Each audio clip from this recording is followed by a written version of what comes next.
দুর্গাপুর বার্তা। বাজারে সব শাকসবজির দাম বাড়ছে।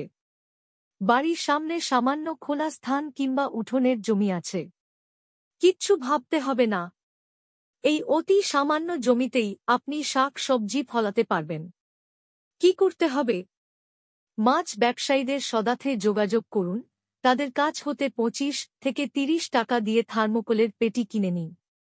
ঠিক যেখানে সূর্যের আলো আসে কিন্তু খুব চড়া রোদ আসে না, সেখানে রাখুন।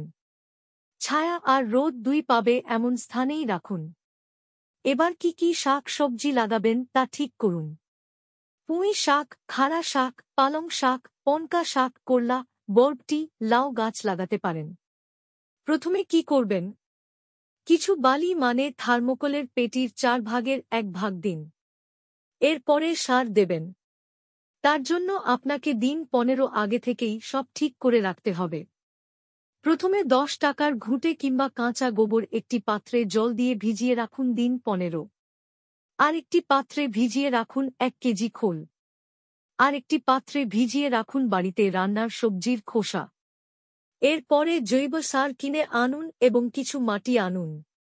থার্মোকলের বালির উপরে এগুলি দিয়ে দিন। এরপরে গোবর পচা সার, খোল পচা সার এবং সবজির খোসা পচা সার দিয়ে দিন।